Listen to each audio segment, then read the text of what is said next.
My name is Herminia Longinia Macedonius. I'm 18 years old and I'm a slave. I lived in the stunning city of Pompeii. It was destroyed by the gods in a gigantic cloud of smoke and ash that came from inside a mountain, Mount Vesuvius. The gods were kind enough to let me escape, but they weren't to my family, friends, and my masters. The morning of the day of the disaster started just like another day.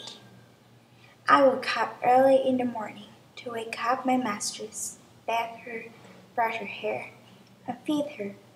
I was lucky enough that my mistress ordered me to go to buy fruit because if I hadn't gone, there's no way I would have ever been able to know something was different. Strange.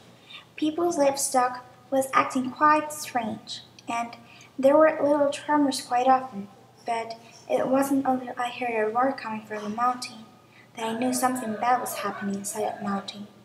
So I ran as fast as I could to my master's home to warn her.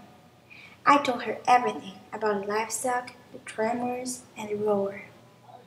My master said the gods might be angry at some people, but we hadn't done anything, so they couldn't be angry at us. That gave me some hope, until I went to the window and saw how slowly day turned into a night. A nightmare. I rapidly ran to where my master's was. I told her about how the sky turned from day to night in minutes. She went to the window and saw it by herself. She was shocked. Then I heard sounds just like the sounds raindrops do when they fall from the sky. Is it raining? I asked myself.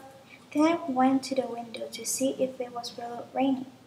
Well, it was raining in some way, but not water. There were rocks falling from the sky, all different sizes. Some were really small and some were really gigantic and ready to kill. I went outside. Everyone was running like crazy for their lives. I saw the dead body of unlucky people that were hit by rocks. I turned to my master's home and noticed how rocks were accumulating in the rooftop, and if my mistress didn't get out of there soon, she would die. So I ran back to my master's home, and I warned her. She didn't hear me. She was too busy counting her gold coins. I heard as the rocks accumulating in the rooftop, so I knew we had to do something. If we stayed, we'd die.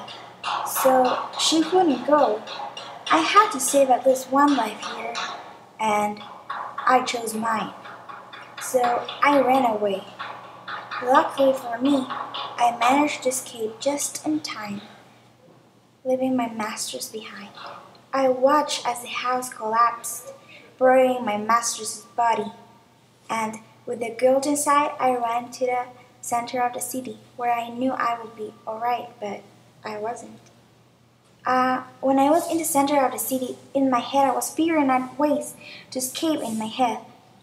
The most sensible would be by the sea, I thought. So I ran as fast as I could to the boats near the sea. There were loads of boats already sailing, and the ones that were left were rather unuseful for me. Then I noticed a boat which had 4 passengers and seat for 6.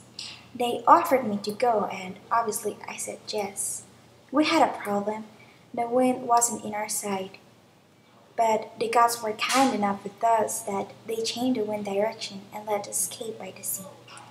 Then, when we were miles away, I saw how an enormous cloud of smoke and ash covered the place I once called home and completely buried it.